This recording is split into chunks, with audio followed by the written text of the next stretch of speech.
Hey, it's Bill Gross, the LA Probate expert, and I love to interview professionals in our business to help us learn more about the business and be more effective. Today I have Bret Pfeifer, and Bret is with Golden State Mold Inspections.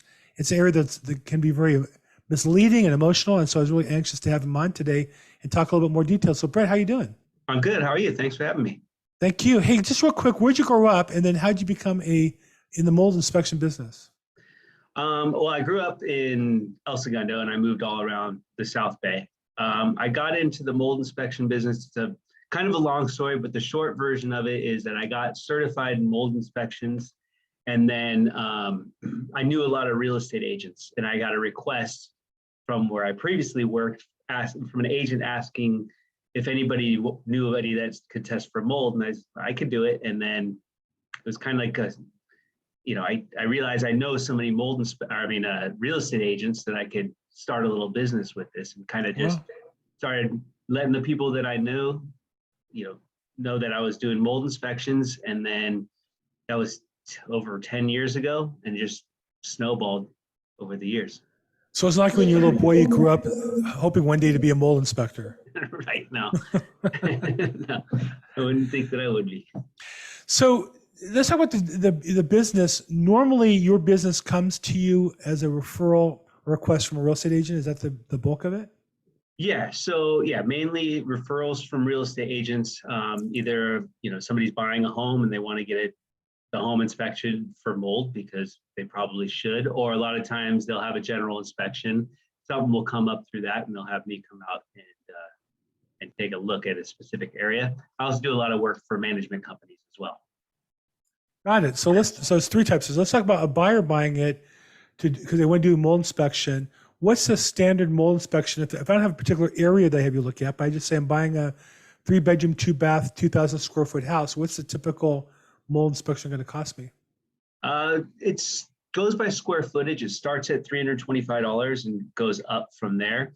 Most homes around LA are going to be, 1,500 to 2,000 square feet. So they're looking 325 to around 425. Yeah. And then after the inspection, we discuss findings, and if samples are needed, they're $125 each, $125. So what percentage of the time when somebody does a mold inspection do you need to do additional sampling?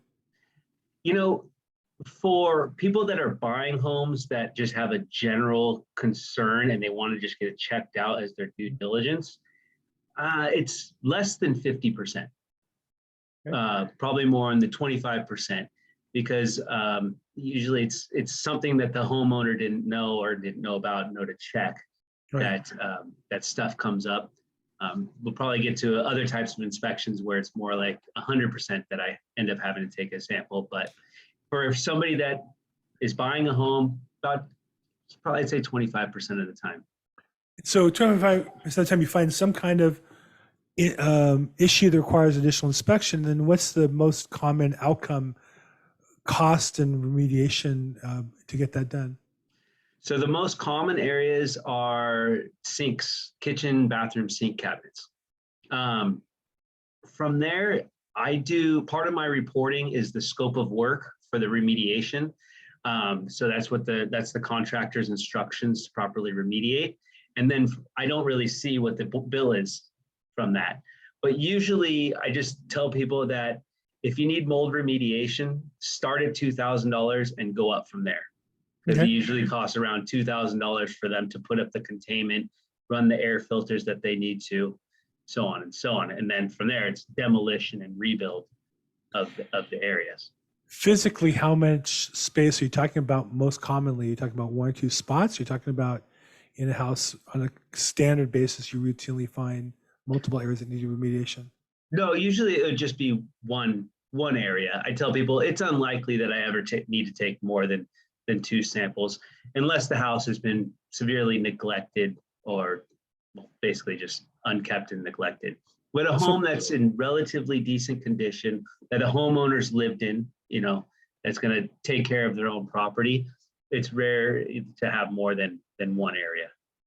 And as a buyer, if you take the time to do the inspection, it's a lot cheaper to do the inspection, discover it, and then negotiate with the seller who's paying for it, because now the seller has to disclose to any other buyer they now know there was mold, or at least there was an incident that requires inspection and possible remediation, they can't pretend they don't know. And so one of the things, it's cheaper as a buyer to do the inspection than it is to buy the house, close escrow, and discover it. Because many times the seller doesn't know. I mean, at my house, I could have mold in any number of locations. I wouldn't know. I don't have a reason to hide it, but I'm not paying attention when I turn the sink on and off most commonly. So, and personally, I don't get below the sink ever. So it's just not my thing. Absolutely. And, like I said, it maybe only be 25% of the time that their home actually has an issue. But, if it's an issue under the sink where the whole kitchen cabinets and countertops have to come out, it may only be $1,500 or $2,500, $3,000 to do the remediation, but all the cabinets have been destroyed. And so basically you have to rebuild a kitchen, and it might end up, after all is said and done, to be $10,000, $15,000. Right. So much better to spend that $400 up front and find out while you're in escrow than after escrow, especially for, real estate agents definitely want to hear about mold while they're in escrow, then get a call a week after closing. 100%. Yeah. So now let's talk about the next scenario you talked about is somebody's discovered something that requires investigation. Typically the inspectors won't say there's mold. They'll say could be mold, should be investigated. And then meaning the general inspector, the general home inspector. And so then as a realtor, it's like, well, what do? Well, we call a mold inspector guy, we call you up, but they kind of know what they're calling out. They just don't want to label it. You come in, all of a sudden you discover it's mold. What percentage of the time of those kind of cases do you find that it is mold? I'd say 80 to 90%. And they know. Yeah. They kind of know ahead of time. Yeah. So that type of inspection is a partial inspection. That one's $250. And that one I include a sample because I'm expecting that if a general inspector called it out, they're pretty knowledgeable. I'm expecting to take a sample. So I include a swab sample in that price. How, now I've seen people get very emotional when the mold is colored black or someone says it's black mold. Is there a difference between the types of mold and how serious or dangerous or expensive it is to remediate? Yes. So you can't tell the type of mold just by looking at it. A lot of molds are dark in color and black, so people will blanket it as black mold. But black mold refers to a specific type of mold called Stachybotrys. And it is a health problem, has toxins in it. It's the one that's the biggest concern. It does change the remediation when it's basically, if it's under a square foot area and it's relatively dry. There's times when I can recommend to do the work without doing the containment protocol, which is pretty expensive. However, if I get a sample, and even if it shows trace amounts of Stachybotrys, I default into full containment remediation, just because for that mold to grow, the area had to have gotten pretty wet, significantly wet at one point. So when they're taking out the materials, there's likely going to be additional growth behind in the areas that we can't access. That's the worst. Yeah. You think it's limited to one area, then you pull back the wall and you find out it's all up and down and the sides, and that's where the costs start to go up. And around the corner, that's where all the costs start to go up. Yeah. So talk about property management. Now that's interesting. These are professionals and they're paid to be productive and efficient with their costs. They bring in inspectors. Is it a matter of maintenance to just check and see, is there mold as a way to avoid problems? And what's a common protocol? How often would they have you out to inspect your property? So I work with many different management companies that manage, some of them manage hundreds of units around LA. And most of the time we had a leak on, unit 306 and it leaked into unit 206. We had our contractor come and take out the ceiling, and we just want to get it checked for mold. So it's mostly just leaks that happen from one unit into another. Post damage. Yeah. So either a lot of management companies are proactive and they want me to come take a look at the leak after, when the water gets shut off, to see if they need to do any remediation protocol before taking out the materials. Some are more reactive, where they'll have their contractor go and open up the wall and then have me come if the contractor sees something. But it's basically post water intrusion when it's got it. Wow. So a fair assessment, say anytime you have a water intrusion, whether it be a broken pipe or a roof leak, it's a good thing to get mold inspection done just because you don't know what you don't know. Right. And then, a lot of people think, they try and dry the area out with like a box fan, but that doesn't work.